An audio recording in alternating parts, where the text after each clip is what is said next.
Hey everyone! So we spent countless hours enjoying the virtual skies, flying from A to B in a range of aircraft and exploring the landscape below us. For enthusiasts, it's all about creating the most realistic feeling possible, whereas for others, it can just be about having fun or just building up some knowledge. But regardless of your use, it is that simulation of flight that brings us all together. But without the dedication, passion and sheer determination of our development community, we just simply wouldn't have the virtual world we have today. So to celebrate, we're going to spend some time visiting a variety of different developers, speaking to them about their challenges and how they deliver on community feedback and more. All of this is in search of trying to find out what inspires them, how they continue to stay motivated, and just how hard is it for them to put the products that we all know and love into the simulators we all use today. Introducing Developer Month. Today we're off to sunny San Francisco to visit one of the most renowned scenery developers out there.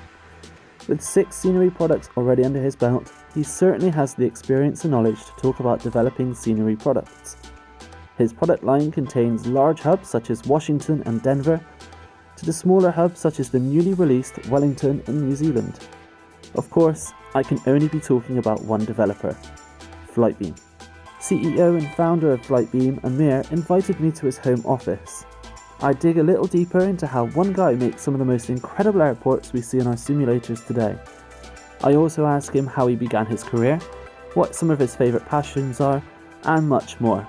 Now, sit back, relax, and enjoy today's Developer Month video with Flightbeam's Amir. So really, thank you for being here. Well, not because this is your home, so thank you for having me, I should say. Absolutely. So Developer Month, really exciting. It's going to focus all about you and obviously all the other developers we have in the community. And really what I would like from this is to just know a little bit more about you, your story, how Flightbeam became as popular and as successful as it is, if you don't mind me saying. So I think Flightbeam is regarded as one of the highest rated developers out there for flight sim development. Thanks. You guys do a wonderful job in kind of the stuff you make and how you announce it and supply it to the community. So I think I'd like to kind of inspire other developers and other people out in the community to kind of look at Flightbeam as something, yeah, that's the kind of type of thing we want to achieve and go forward. So Absolutely. hopefully from this, our little chat, we can kind of find out a bit more about all of that and kind of your thought process and look at your history and go from there, really. I hope I won't bore anyone to death. I hope people won't fall asleep. I hope the story of Flightbeam is very exciting. I kind of think it is, because it's not like I was a kid and I was like, I need to start a flight sim add-on business. It's these things kind of fall into place. So I think the story of how that came to be is very interesting. So excellent. So I guess let's delve in. The first question I think for anything I do is tell us who you are and what you currently do. my name is Amir Salehi, aka Mir. Most people know me as Mir. I'm the owner of Flightbeam Studios. I do quite a bit at Flightbeam. I do production, sales, marketing, web, graphic design, tech support, and accounting in no particular order. I've got quite a bit on my plate. I do everything from top to bottom. The website I did myself, the forums, the tech support. I get some help from a few guys, but I do all the emails. I obviously do the production on all my airports. I do the marketing, the banners and all that, the logos. I design all that myself. And I guess it'll come to light soon of how all of that came together, where I got those skills from, which kind of makes the story about it very interesting.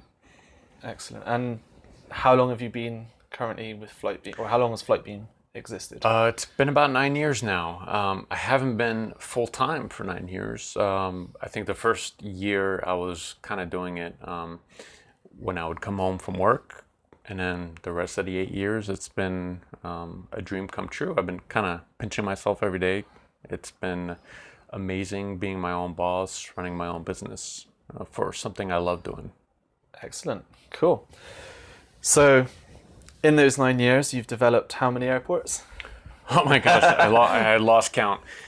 And that's pretty sad because it's not that many airports too. So there was the first SFO, then Phoenix, and then IAD, and then Denver, and then the new SFO HD, MSP, and now very soon to be released Wellington. So that makes 7 airports. 7 airports. Right. And obviously Portland came out, but you didn't do that one yourself. That Right. was given. So there's 2 published products that we have now. There's Nuremberg, made by Captain Sim and 29 Palms. And there's also the wonderful Portland by Bill Womack, and did a fantastic job. And those 2 products really complement nicely the whole Flightbeam brand. They truly deserve to be in it. I think in some ways I find some things to be better than my stuff in there. So I guess that makes a total of 9 airports in our portfolio. Almost 1 a year. Yes. I'm hoping that'll that's what I'm trying to do is make it happen quicker, more than 1 a year. So Definitely. And I think that's what the community want as well. yes, no pressure. I'm sure you see a lot of comments, oh, when's Flightbeam going to release this? Or I hope Flightbeam develop that. As there have been airports out there like, oh, I wish I could make that one. I lose sleep over this stuff because I wish I could clone myself to make more airports. I really listen to the community, and I want to make the airports that they really want. I read every single comment. So sometimes I wake up in the middle of the night saying, I really need to finish this airport so I can move on to the next one. So yeah, need to do more. Need to do more. But then you don't want to compromise on the quality of what you do. Right. So yeah, there's some days where I get to my desk, open up the scene, and I'm like, I need to get this done ASAP. By the end of the day, I'm like, there's no way I can get this done this quickly. Because, at the core, I'm an artist, and I'm a very kind of a picky, detail-oriented artist, and I can't, half-ass like grass, and the grass needs to look right in a certain way, and shadows need to look right in a certain way. So I always fall back and kind of fall into the trap, I guess, of putting more and more detail, of more detail than the previous product, at least. So you kind of mentioned in a little bit, I guess, when you first turn on your computer, like, I need to finish this today. So obviously that doesn't happen. You can't make a scenery in a day. So how do you, because this is a challenge I have as well in terms of how do I manage what I need to do in a day of work. So right. What's a typical day for you? I guess that might depend on where you are at development, but right. It does depend on what I'm doing currently in development. Most of the time, it's 3D production. That's the vast majority of a whole year. But a typical day is I come in here, I open my email client, and I try to swim out of the mountain of emails. I always start with support emails. So for those of you who kind of like get a reply from Flightbeam tech support, it's usually in the morning Pacific time in California. That's the first thing I do. And then I go through the general inquiry inbox and then my personal email. I try to catch up on some sim news real quick. And then right after that, I dive right into work. I try to, that's basically everyday thing. It's something I try to do every day. I stick to it. Try not to do one thing too much. I stick with emails for 1 hour and try to do 3D production most of the day. So do you have, this sounds really old fashioned, but do you have a list and you like cross them off as you go down? Or Here's the thing, when you first start an airport, that list is so long. I don't even make it because you keep looking at that list and it's just demoralizing. I think a lot of people don't underestimate just how much work goes into making just an airport. It seems like you just kind of make the buildings and the ground and that's it. But this is literally a year's work full time, almost 8 hours a day.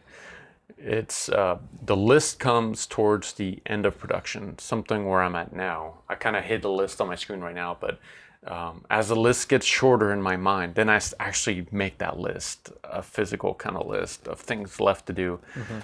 It could, honestly, if you think about all that needs to be done, it's not very encouraging, and Yeah. I lose productivity by thinking about the big picture. It's an immense amount of work, so I try to focus on, if it's a week, I try to focus on setting myself some goals.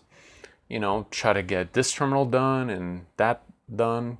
Kind of set myself a goal in my head for that week and try to get it done. Okay. And how often do you find yourself achieving that little goal in your head? Actually, 99% of the time, yeah. Okay. The tricky parts come at the very end of the production life cycle, when I try to implement new features or tricky things, which usually don't turn out the way I want them to, and they end up being 3 times longer to do. So this is exactly where we're at right now in the phase with Wellington, as I'm trying to add some cool new features that I haven't announced yet, and they're taking a little bit more time than I wanted to. I can see the comments now. Come on, crack on with Wellington. Why is FS Elite taking worse time? Yeah, I mean, truth to be told, Fridays, which is what it is today, I don't work that much. It's not because I'm lazy, but the 4 other days I work so hard that I found myself needing to take Friday off. It's just so much better health-wise. Yeah. Because if you get burnt out, you're done working for at least a month. Being completely burnt out as an artist is not something you want to do, and that's happened before. So. And is that a skill I guess we'll come on to like your past and stuff, but is that a skill you've taken from like your past work and you've brought since doing scenery development? Or is that something you've learned over the course of the 9 years of Flightbeam? In terms of not burning out? Yeah. Yeah, absolutely. I've burnt out many times in my early 20s and mid 20s, working as a contractor for video game publishers and in the industry. Working way too much, having a full-time job, and then doing contract work when I come home. And when you get burnt out as an artist, it takes a long time to recover. You need to stop working for a while, and then you need to get back into the groove of things, which takes a while. If that happened now, it'd be kind of a disaster, I guess, because it would be at probably 3 months just of delay. Yeah. And since I kind of run everything at Flightbeam, it would probably not be good. And then you'll have more comments saying, come on, come Yeah, on. yeah, just don't need that much pressure. So people can forgive you to have a Friday off if you work hard for the other 4 days of the week. Absolutely. Just think of it this way. Every Friday I take off, the next week I'm way more productive. I Yeah. found my weeks to be more productive having 4 days a week rather than 5 days a week. I get actually more done, which is amazing. But at the end of a life cycle of an airport production, I tend to kind of work those Fridays. So it depends. If really something needs to get done, those Fridays will be work days. Upon release, there's no days off. I'm working 7 days a week, nighttime, daytime, because there's just so much happening. There's a boatload of emails coming in after release. So after release, it's like no sleeping for days. It's crazy. I bet. And what was your last? So MSP was like your last big release? MSP was the last big release. So what was that like in terms of that workload after release? Wow. 'Cause that was a big airport. MSP release was an absolute beast because it was a little bit delayed, so it just happened to fall on our family trip to Los Angeles. Right. A day before we went to Disneyland with the kids. So here I am in one of our family homes in LA.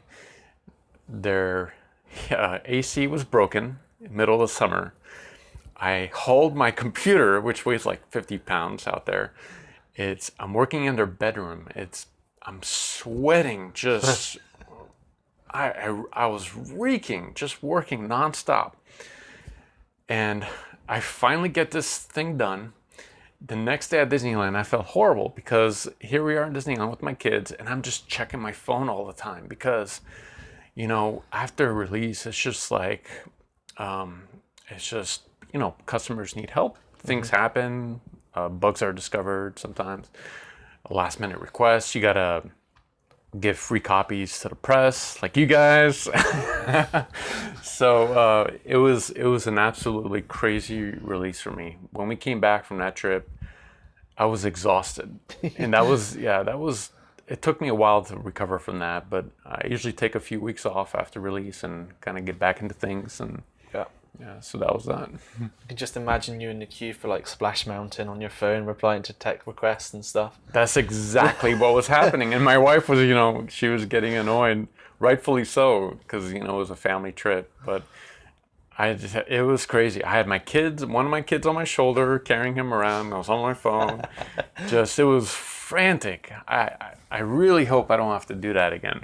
So I have to ask, why not delay it for those couple of weeks where you knew you were going to go on vacation and then come back and then have that time to... Beta was wrapping up. The product looked pretty healthy and ready to go. And really all I had to do was hit a button and release it. Afterwards, I really didn't have to be so present for, the customers and stuff, but I just can't help myself. I don't want to abandon anyone. Like, here's a product, good luck. There's barely any support. So, we had a good time afterwards. I also went to E3 afterwards. Okay. So E3, then Disneyland. Disneyland was a little frantic, but after that, it was great. I had my laptop with me. I did more work when the kids went to sleep, so I didn't feel like I needed to delay the release because it was also hugely delayed already. Sure. And when we got home, it was done. I could relax. Yeah. Excellent. Yeah. So in this viewport, it doesn't look exactly like what it looks like in a sim. Sure. It looks like the see-through windows. You can't really see through them right now, things like that. But this is basically where the magic happens. So, all the interior seats and stuff like that, yeah.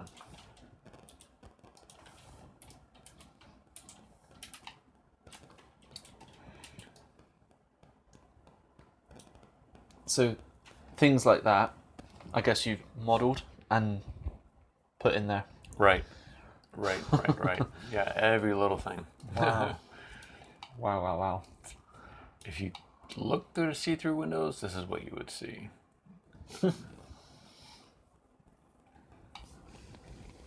Yeah, and terminals obviously take the most amount of time in doing anything. But this is obviously the smallest airport I've ever done. Typically, it's just way bigger than this. See if I have a version of SFO that'll open up without too much trouble. The previous airports I put on a NAS, so sometimes it doesn't find the textures and it just shows as gray. Oh, okay. But SFO is really interesting to see in 3D because like all the terminals and stuff like that, it's pretty impressive. That's one of my favorite airports in the sim. Yeah, it's the most popular one by far out of our products.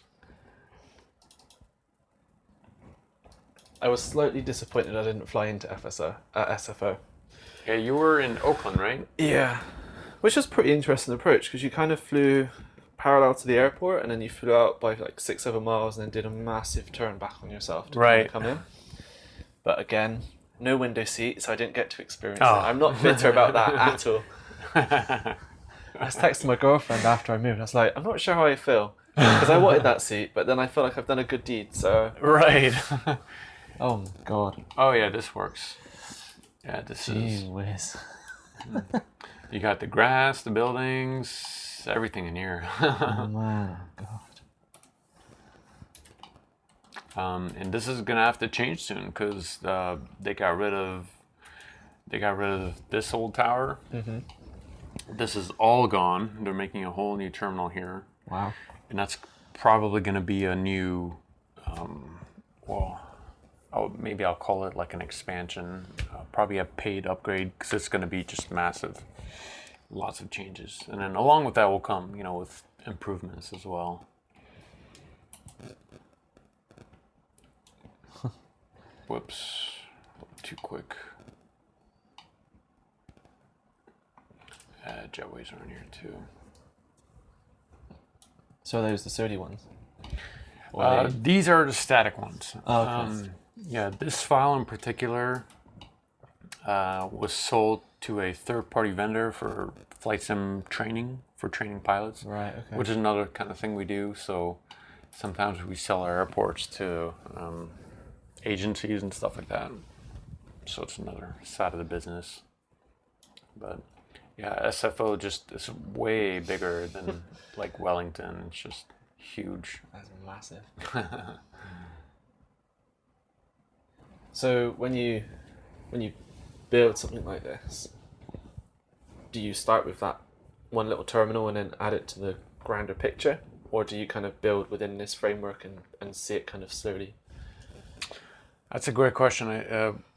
Usually I like to start with the hardest things to do, the most difficult things. Obviously that's the terminal. And I like to get at least one terminal done quickly so it can set the stage of what the detail level is going to be for the whole airport. So that's usually where I start off from. And then that does make it easier down the road to finish the airport. If you do the hard stuff first, easy stuff comes last. Easier. Yeah. Doesn't get any harder. So I would hate to do the terminals last because it's an extensive amount of work. So for SFO, what terminal did you do first? Oh my gosh. I believe I started with... Do you mind if I film this? Yeah, absolutely. This one's out. Started with the new Terminal 2, actually. I started off with that one because it was, it's this kind of the centerpiece of the airport in terms of terminals. It's brand new. There's a lot of nice detail, and we had an amazing photo survey out there, so we had a lot of great photographs. And I kind of branched my way out. I think I did Terminal 1 after that, and then the innards of the airport. It's kind of branched out like a bush. So, and then worked my way down and all the way down to the office buildings. There's no particular order. I just kind of work on what I feel like I want to work on next, which is a great thing of being your own boss. Exactly. So, it's just a minefield of how much stuff is going on that screen right now. You must look at it and go, how did I do that? There are times when I look at it and it's like, something we talked about earlier. If you look at the grand picture while you're working, it's demoralizing because it's about a year's work. So when I'm working, I just focus my mind on one little part of the airport at a time. Otherwise it's just too much. So when you finish an airport and when you go back to a file later on and look at the whole thing, it really is impressive. You're like, wow, I did this. It's pretty impressive. Yeah. But then I also look back at all the things I could have improved upon. So. And do you do that for every release? Do you look back at what you've done before and think, right, I could have done this better, and then oh my gosh, that? Yeah, I am my own biggest critic by far. I always, every time, as soon as I finish an airport, I see mistakes everywhere. And I think that's what helps me make the next one better. I know a lot of people say, I can't wait to see how we raise the bar with this one. Well, don't say that. Because that's putting a lot of pressure on me, and I'm like, oh my God, how am I going to make this better? But it actually comes naturally, because every time I finish an airport, I'm like, okay, well, I could have done this better, that better. So I don't think about it while I'm working on the actual product. Like, how can I make this better than the last airport? I just kind of focus on the ways I've improved, and they turn out to be better, thankfully. And is that helped by the improvements in like prepared and stuff as they've kind of been developed by Lockheed? Yes. Yeah. I love the Lockheed Martin team simply because they listen to developers. We ask them for features, and they listen. Sometimes you won't get it, but sometimes you do. PBR is one thing. I have been just requesting that for a long time with them, and they're really great. They implemented the feature, it works great. So with Lockheed Martin, for example, Prepare 3D, 64-bit was the biggest thing for me, because I'm no longer limited to how many textures I use, although you should still limit it and be ethical about it, so other add-ons can have a chance in the user sim. You still have to, I still really enhance the products and make them as optimized as possible. But the features that come with Prepare 3D, the 64-bit, it allows me to make much higher resolution textures, which is something that is my specialty, is texture work. So I was ecstatic to know that I could make much bigger textures without getting that dreaded out of memory error that we used to get a lot. That's really cool to know. I think a lot of developers have said similar things about Lockheed, because obviously when we had FSX for so long and it was quite stagnant and nothing was really moving forward and stuff, so it was quite refreshing for developers to say, actually, these guys who make the sim are actually listening and implementing stuff as well. So absolutely. And a lot of people think they're just doing it for the training industry, and that's actually not true. They're in it, they won't obviously say it directly, but they're catering to entertainment users as well. They're legally bound, obviously, not to say it, but they came to FS Expo last year in Vegas. If they weren't catering to the entertainment industry, they wouldn't be there. Exactly. And they wouldn't listen to developers like me, who just cater to the entertainment industry for the most part. So they're very much trying to make us happy, the developers and the entertainment customers as well. So I've been saying that for a while, because they were kind of this entity before you, and they were kind of very much in the shadows, and you never really heard much of them. And then especially when V4 came out with 64-bit, and suddenly everyone was kind of jumping to this sim, they came out the shadows and they were doing like Reddit stuff, Expo. They got involved with us quite a lot and stuff as well, and we were kind of announcing PBR, and I was like, this is a totally different company to what it was like a couple of years ago. Right. So I've enjoyed that kind of transition to working with sim makers as well. So absolutely, it's really nice. It's so refreshing to be working on a sim that's being actively developed. Yeah. Whereas with FSX, it was kind of a scarier time in my career in flight sim add-ons. Is I could kind of feel the days were numbered, because there's only so much you could do with an old engine like FSX. Yeah. And when they picked it up, I was ecstatic. It's for me, it's job security, and we could do more, and they work with us, and so it's amazing. We're so lucky and thankful to have them around to be pushing this sim out. For sure. But do you find, so even though it's an active development, it's great, but then do you find there are some pitfalls sometimes, because you're like working on something and then this new feature comes out, you're like, oh no, like does that ever happen? Because you obviously take a fair amount of time to kind of get through these projects and stuff. Yeah, every once in a while. It's funny, they always seem to put in new features while I'm at the tail end of a project. That was the case with MSP. I think it was dynamic lighting. They had just, it was kind of a new thing. Luckily, that was pretty easy to implement. Now it's PBR, and right at the end. So PBR, I was not planning on doing anything with Wellington.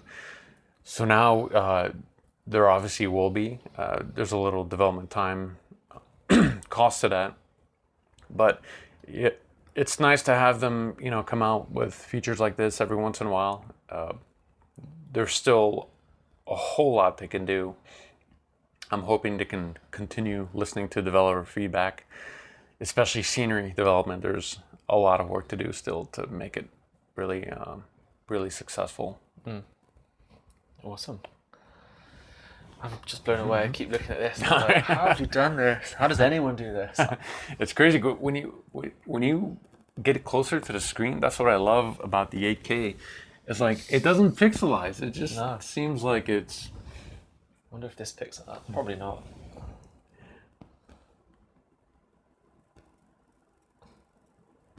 It's insane. I don't know if it focuses. We'll find out. But this has just captured us kind of both zooming in like this. I'm not sure how that angle looked. I don't know if you want to put that in. Cool. So I want to kind of go back all the way to the beginning now of Flightbeam, even before Flightbeam. So you mentioned earlier that you were in the video game industry a little bit before as a consultant, but what's kind of been your story to kind of go from not doing flight sim stuff or that stuff to kind of where you are today? And I imagine it's going to be a very long stuff, so you take as much time as you need to kind of sell that story. Well, I've always been an artist for as long as I can remember. I've been doodling, and in my time in France in the 90s, I got really into fine arts, a lot of painting, drawing. I knew I was going to be doing something in the art career, but I didn't know what yet. So coming out of high school, still don't know what to do. I started working in law firms because my sister was working in law firms, and I was doing like support stuff. And I just happened to get a copy of the way older version of 3D Studio Max. And that's when I started learning 3D, just working in a law firm on my off time and just learning to make basic objects and shapes. And I got really good at it. At the same time, I picked up a digital painting pad called a Wacom tablet, which are very popular in the art industry, and started painting. And I was amazed to see how my skills from traditional painting translated into digital painting. And I built up my portfolio. It started getting a lot of feedback online, and it grew. So I came out to California, hoping to get into the game industry. But I did a few jobs before that. I worked at a tech company and did marketing and graphic design. And then after that, I went to another company, did purely just graphic design. I went to another company after that, which I did web design, which is funny because these are like all the skills that I use now at all these different companies that you'll hear. Like these are all these skills that I use right now that have been essential for me to make Flightbeam. After that company, I went to my first actual video game industry company full time. I've been doing a lot of stuff contractually off to the side for a lot of big companies, but this was my first kind of a full gig at a company called Millions of Us, and I was a concept artist. I did some stuff for Sony over there, Sony Home, some games like SOCOM on PlayStation. From there, I moved on to another gaming company, which I'm sure people have heard of, called Namco. Mm-hmm. And Namco is the home of Pac-Man. And it was so interesting working at a Japanese company in the US. It's, it was half Japanese in there and half, US employees. And I love Japanese people. They're just so nice and straightforward. But anyway, we made some PC games out there, and I learned a lot about technical art. which is kind of the back end stuff of doing 3D. And then I became an art director at Namco, and I was about 28 years old. And my whole life I've been kind of wanting to become an art director, and that was my kind of the goal I had set. And I thought it would be this like long-term goal. When I get to like 50, I could become art director. And here I was at 28, and I was like, that's it. So that was very quick. So then I was like, okay, well, that was easy. That company, financially, it was probably not a good time for it, because it was at the financial downturn in 2008 when things started really going downhill in the US. Right. Yeah. So unfortunately, I heard that people were going to get laid off. I jumped ship from there, went to a game production company which makes game art for a whole bunch of different studios.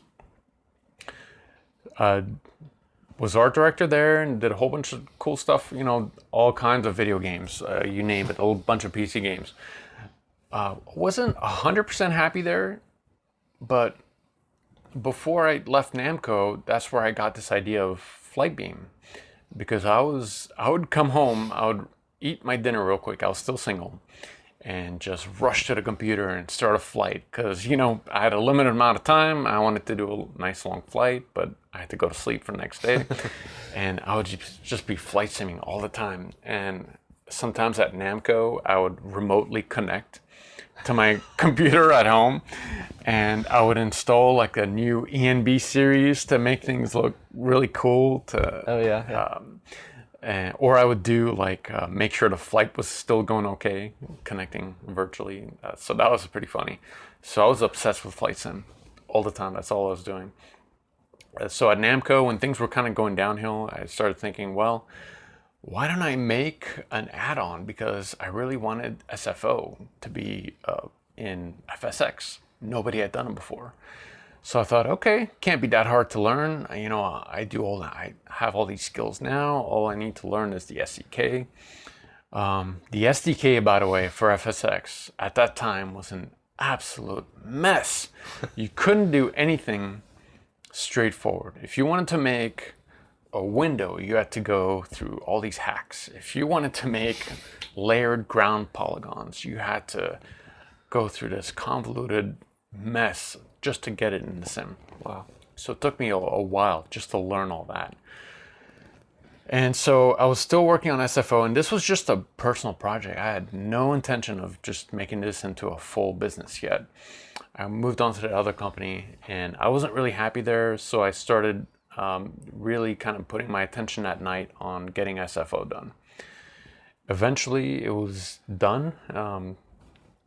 Not this version, of course, but the older version. It was called SFO-X, which was published by Airsoft as well. So it went on a CD, and I was just blown away by the sales, because midway through productions, a lot of people told me, this looks great, you should sell it.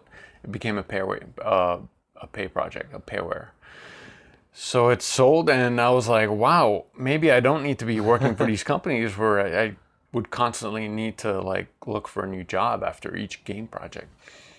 So I started Phoenix Airport. I was still working full time, and then at some point I was just so unhappy with that job, I just quit.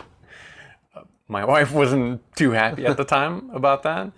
We were about to have a baby, and I just told her, you know what, I'm just unhappy. I'm just gonna work on Flightbeam.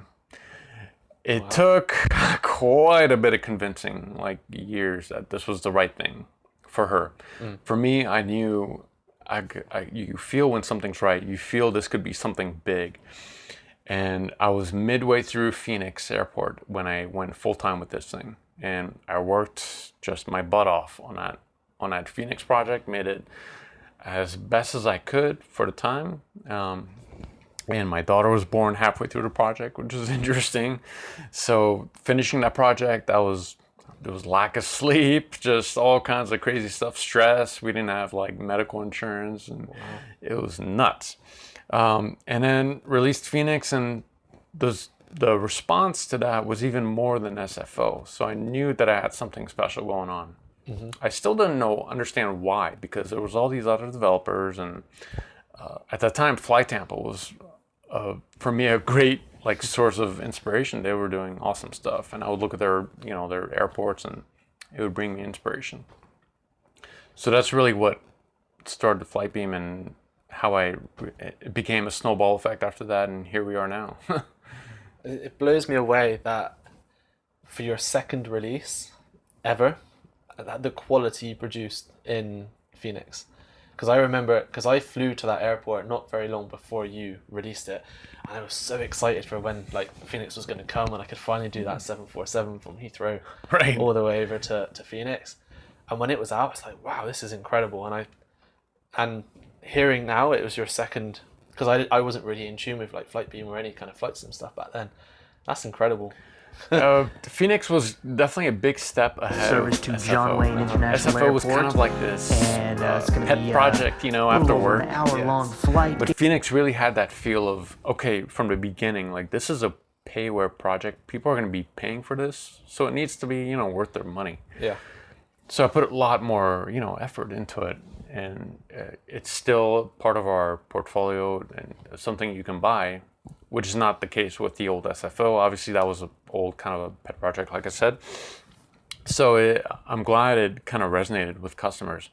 I mean, now when I look at it and I just cringe, it's just like, oh God, I need to update this airport really badly. I can't believe I did this. So Yeah, but I still use it even today, and it's still an old project, but it still holds up in today's standards for sure. I can't believe how many people still buy Phoenix. I mean, I'm really thankful. It's amazing. As someone who made it, it's just incredible because it feels like it's ancient for me. It's from so long ago. Yeah, but it's still.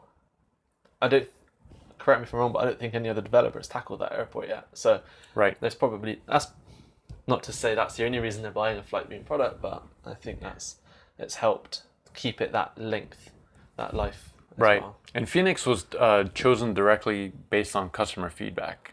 Yeah. After SFO, I asked people what they wanted, and apparently Phoenix was highly requested, which is why it was done. So, thinking about Phoenix then as your first kind of official Flightbeam project, as it were. Right.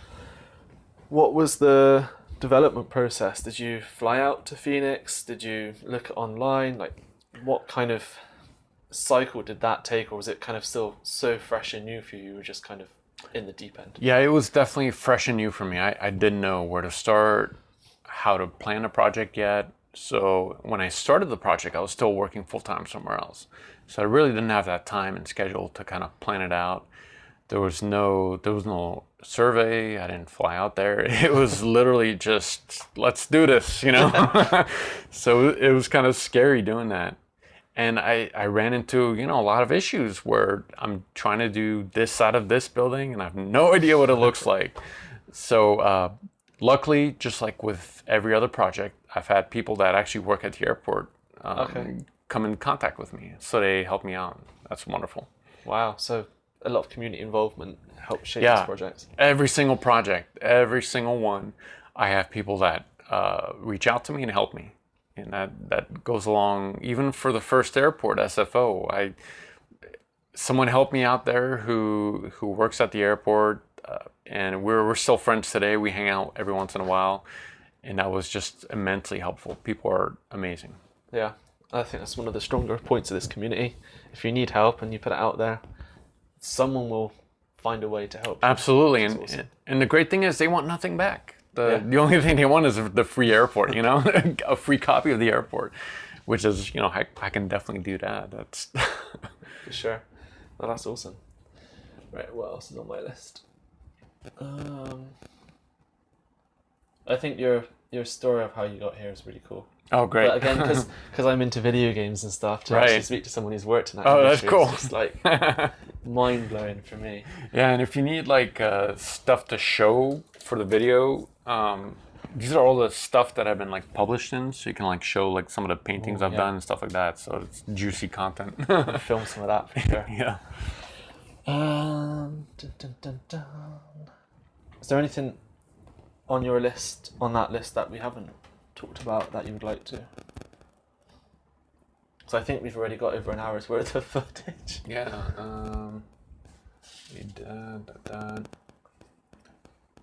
There's some questions in here about Some of the biggest challenges, I don't think we've done that yet. yeah. Best success stories. If you could go back in time, I can make those quick if you want. Oh, I'm not worried about. Well, trim it down to. Okay. I'd rather get more content and trim down than the other way around. Cool. Okay. It's mind-boggling. Really is. So, I'd love to know what you think some of your biggest challenges are as a developer in today's kind of current because there's a lot of developers out there and Right. all doing different things and incredible stuff. But for you personally, what's a challenge for you? Personally, as an artist, it's art is being artistic. It requires what I call artistic juice, and maybe some of the other artists can relate to me. But you run out of juice, this artistic juice, every once in a while. If you do art all day, by the end of the day, you're just out of art juice. You can't. I mean, if you grab a sketchbook, you won't be able to do anything. Well, that's probably one of my biggest challenges. Is I love art. I wish I had more time to do it, and I'm just I pour all of it into work, so I don't really have any like artistic energy, I guess, left for like personal projects like paintings and stuff like that, which I used to do.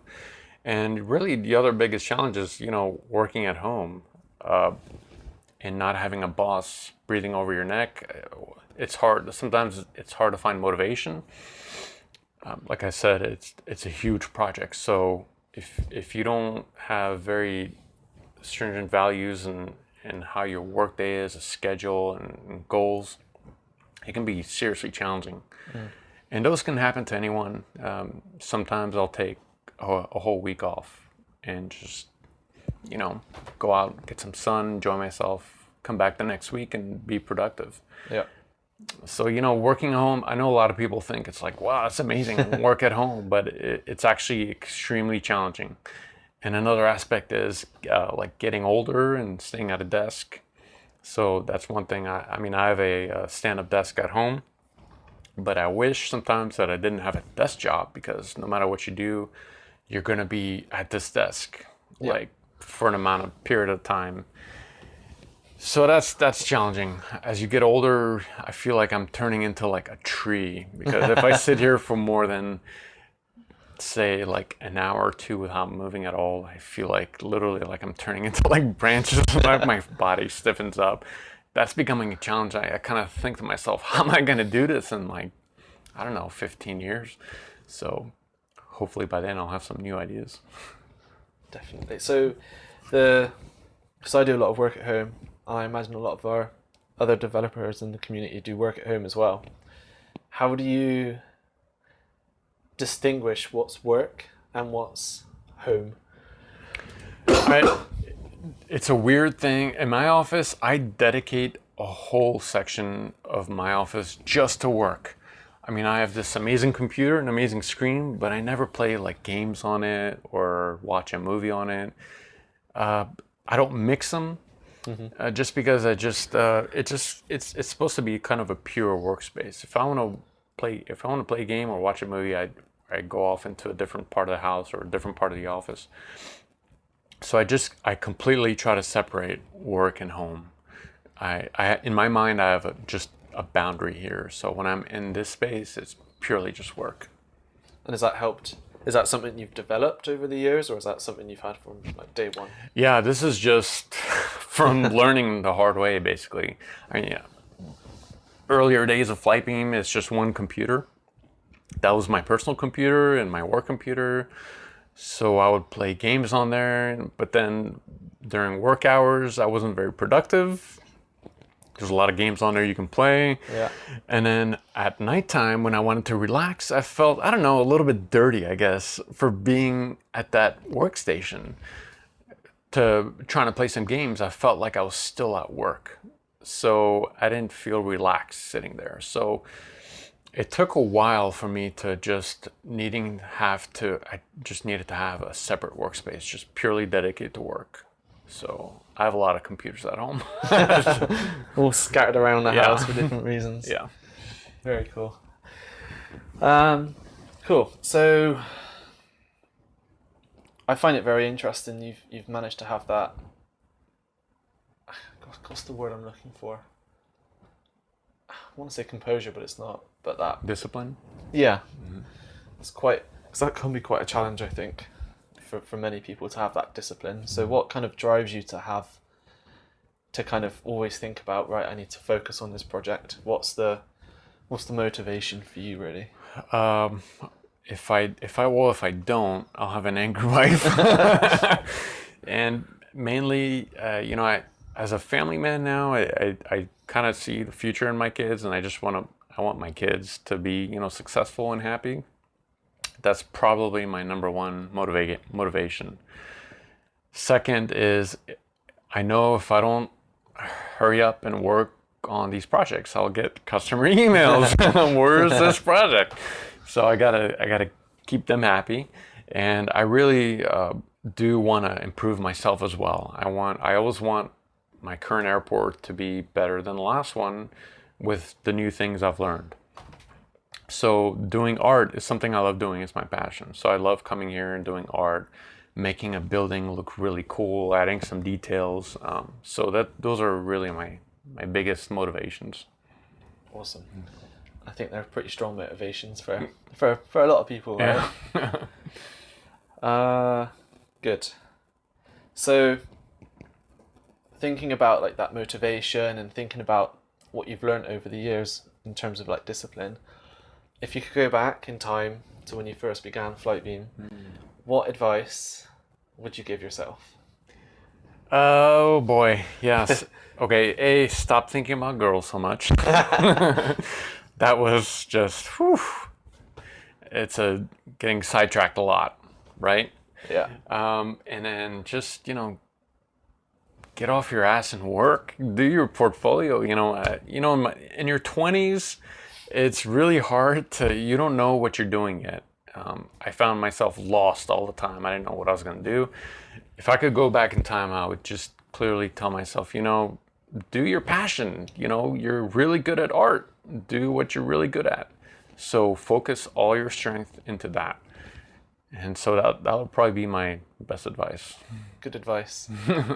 I know far too many people in my own personal life who have all these skills and stuff, but then spread themselves so thin Right. that they just don't achieve kind of any of the stuff Right. that they've set out to do. So Right. Yeah. If you have a passion for something, more than likely you're better at that thing than other people, which gives you an edge. You should use it to your advantage. sound advice. I think I should take some of that myself. Awesome. Cool. I'm just catching up on my questions. I'll go for it.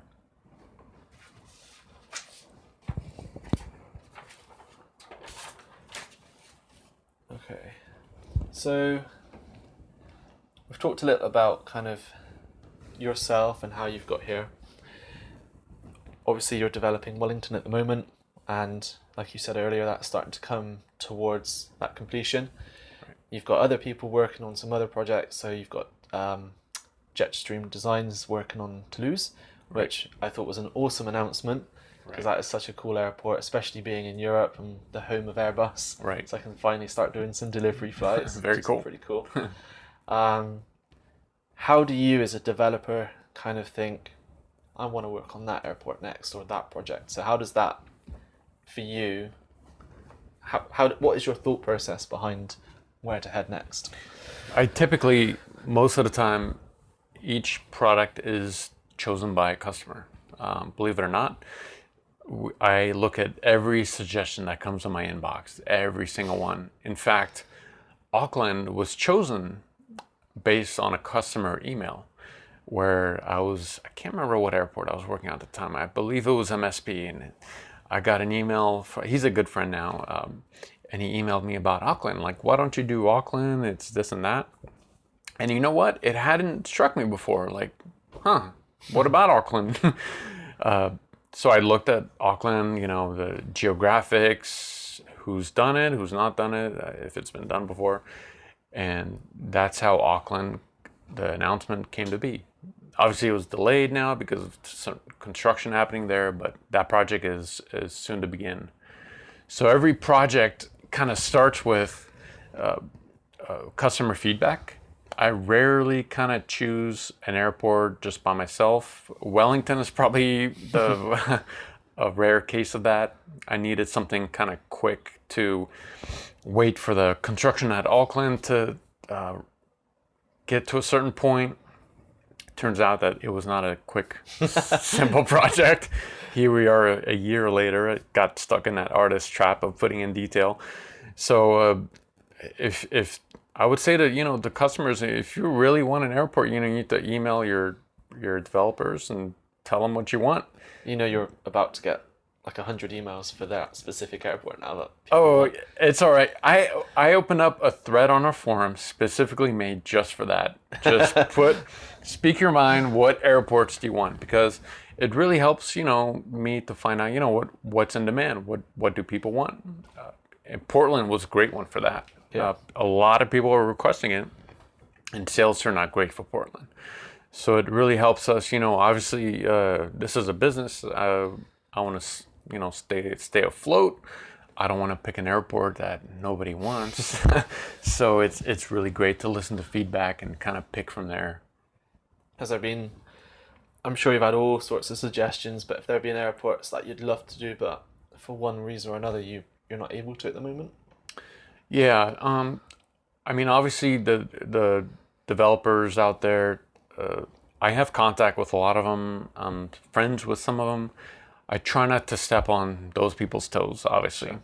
And not to mention their product probably sells really well.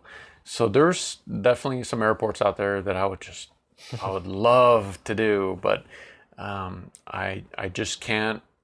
Either maybe a business reason, a financial reason, or it's the person who's done it. I have a good relations with, and I don't want to, step on toes and break the market share, and so there's quite a few out there actually. I guess that leads me on to the next question, and I'm sure it's something you're aware of. And so I think there's a real divide, especially in people's minds, about airports that are kind of announced twice by two different developers. So as a airport developer, do you have a particular opinion about when developer X says, I'm going to build this airport, and then developer Y says, hey, I'm doing the same airport as well? Obviously it's a free community. Everyone can pick whatever they want to make. Obviously, if you're going to pick an airport someone else is developing at the same time, I would question the business logic in that, because there's obviously going to be a market share, a divided share. So, I would suggest to developers, if you're going to work on something, what I have with a lot of these other developers is like a back channel where we communicate, and we tell each other we're going to work on this or that airport, so we don't waste a whole year's work on something that's just going to get 50% market share if it's the other airport's going to be really good. So I just wish developers would communicate to each other a little bit more, so there's not so much of the same airport being done. In one instance, it's okay, I think, if the airport's been done like a couple years ago and maybe customers want to see a better version of it. But if an airport is being done by two developers at the same time, I just kind of see a communication breakdown at some point. You can obviously, if it feels like you're wasting your time, you can sell your assets to that other developer, or the other way around. It's just, there's always ways to avoid this. There's so many airports to do. There has to be something else an airport developer can work on. Has it ever happened to you? I've never, yes, actually. Jeez. There was one project, obviously there was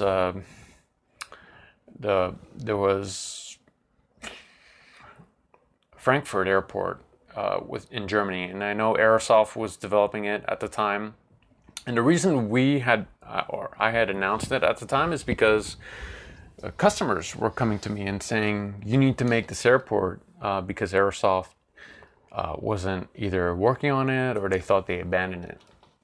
So, like I said before, I listened to feedback. I got so many emails about Frankfurt that I said, "Hey, why not? Let's do a basic kind of overview of the airport, check it out, see if we can get a survey, and see if we can get it done." That one eventually wasn't done because we couldn't get a survey. I didn't want to do an airport that big and not getting a proper permission and reference images. But I don't think it's happened before, but it has happened definitely in the past where another developer would contact me and say, "Have you started this project? Because we're starting it now." And we've told them, "Yes, we've already started this project." And they would pick another airport, which is great. This is the kind of communication that I wish more developers would do. And I guess that helps the community because we then get 2 airports. Right. 2 different airports. Yeah. Yeah, I'm kind of in the mind of, I think like you, if an like say San Francisco, your first one, and you didn't bother then making the HD remake and stuff in the future, and someone else decided to come in and say, "Hey, I want to make San Fran," then that to me is the right business step because airports change. Right. We were talking about earlier about how San Fran's is going through that massive change at the moment. Right. But yeah, from a business perspective, that makes logical sense. Right. But then I also think there's competition, and it's okay to have the same products eventually to see kind of where people's money should then be kind of going and stuff. And I've seen that a few times where developers announced this project and then another developer did, but then one made a superior version, and I think people recognized that.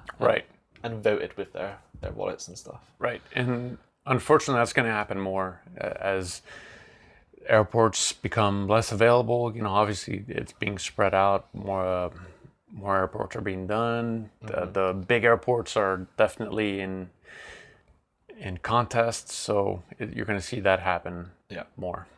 And as the technology evolves and new sims and stuff, I think, Right. you're going to see an awful lot more. Cool. Talked about...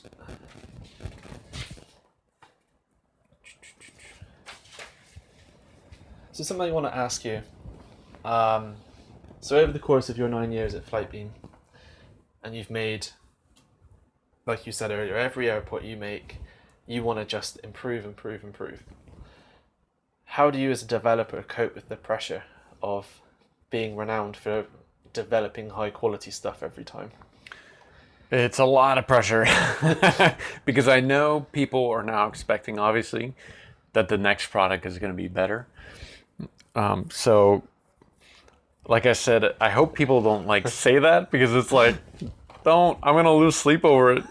I'm already my biggest critic, like I said. So I'm trying to improve myself a lot. Yeah. And I already know the next one should be better.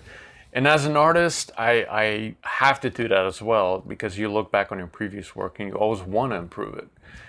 At least in my case, I don't know if others are the same. So there's a tremendous amount of pressure, but it's good pressure. It's something that gives, I guess Flightbeam the name that it has. Mm-hmm. I want every product I want people to say wow when they see the airport for the first time, even if they've seen all the other 5 or 6 or whatever, how many they have before. Yeah.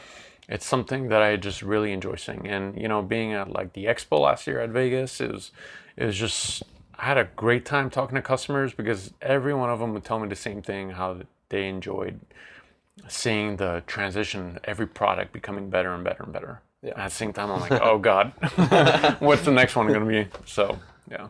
That's awesome.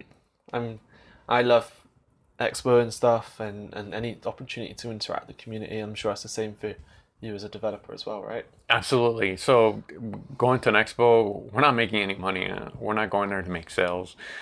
Everyone knows us already when we go there. So really it's to touch base with the community, see customers face to face, ask what they want, and get their feedback. And we've been probably we got too much good feedback. No one is telling us on things to improve. So I don't know.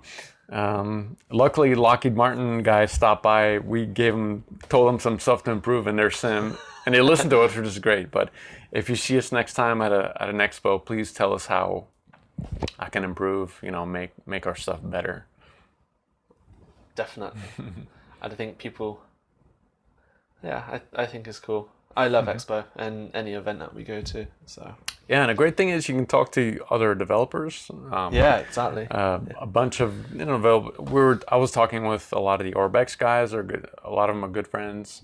We share techniques, tricks. I don't know if a lot of people know the developers actually talk to each other and share tips. We're not like enemies, so it's very cool to see them there. A lot of people I've seen for the first time, so it's great. Yeah. What's your thoughts on? I don't know about you, but I've seen a lot of uptake in the number of developers out there at the moment. So, 17, 18-year-olds kind of learning all of this maybe for college, but then just like you thinking, well, how can I apply that to my like hobby and stuff? What's your thought process on seeing all these new developers come onto the scene and the products that they're making? It's great. I love seeing new talent in the field. It's great because we need more developers, to be honest. Mm-hmm. There's not that many really good developers in the field making great products, making our sim better. So it's great. The only advice I have to them is, follow your passion. If it's something you really want to do and you have passion for it, you're going to be really good at it. You're going to stand out. Yeah. But don't do it for the money. If you're doing it for the money, you're going to fail. Yeah. If you have the passion for it, you're going to be good at it. That's when the money comes, and that should be the last thing on your thought. Mm-hmm. People vote with their wallets. Right. And I think, as you've proven, if you stick at what you know really well, people are going to buy your stuff because the stuff you produce is just quality after quality. So thanks. You're very welcome. Thank you for doing it all. So I think we're going to come to the end of this. Okay. Is there anything else you wanted to cover? I think that ties up most of it, really. I think you covered most of it.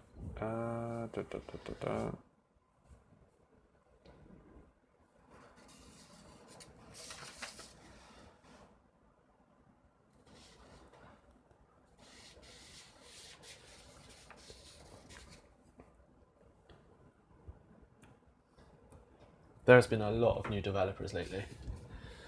Yeah, I've seen an uptick for sure. And I don't know what the source is or how or why, but the SDK to make stuff on P3D is definitely easier than what FSX used to be, which is horrible. So maybe it's easier, but yeah, it's nice to see. I think the consumer base is growing. Yeah, and absolutely. I think that's what's inspired people to get involved, I think. Yeah. Well, there's a continuous influx of new users. I can tell that because of old products being sold. It's crazy. Yeah. I don't know where they're coming from, but it's just it's like a river. It's growing every year. A lot of people put it to the fact FSX was then on Steam, but I feel like that's plateaued now. That's kind of done that thing. Yeah. But yeah, it's still growing, and I think that's why we're quite successful, because we've suddenly seen that influx of people from nowhere. Yeah. I think X-Plane is now a massive simulator for a lot of people. Right. Especially with all these developers and stuff developing for it. Right. Honestly, I think social media sites like YouTube are helping some of it. They see really cool videos of, people making videos of landing, takeoff, whatever, and they're like, "Wow, how can I get that?" Yeah. They've literally never seen it before. A full cockpit, working buttons, and they love aviation. And I think that's how it starts. At least the younger guys. Yeah. So maybe social media is a source. I'm not sure. I think it's helped the sim is looking at the best it's ever looked Yeah. before, right? Yeah, absolutely. With all the new shaders and stuff, and PTA and tomato shade. And Oh yeah, I PNR. love that stuff. Did you see what Rex are doing with Environment Force? Not the latest stuff. So they're making, basically it will inject stuff into the sim in real time, so like textures, shaders, and all sorts of stuff. So if you're taking off from a wet and rainy London, so the outside is going to look grey and dull, but then Right. when you come over to sunny San Fran, it's going to change all the shaders and all the lighting and stuff Oh, on the fly. that's So when you cool. get here, it's going to look much more vibrant and actually what the atmosphere. Wow, Looks like. that's pretty cool.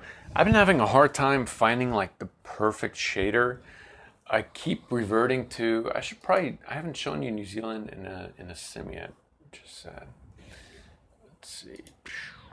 I don't think there is a perfect shader because it doesn't. Yeah. Well, the thing is, like, okay, so simmers use a certain shader because they're in the cockpit. It looks different in the cockpit, but for like personally for me, I use Prepare 3D for development and screenshots. So I need something that shows like landscapes really nice. So maybe I might need like different shaders from other people.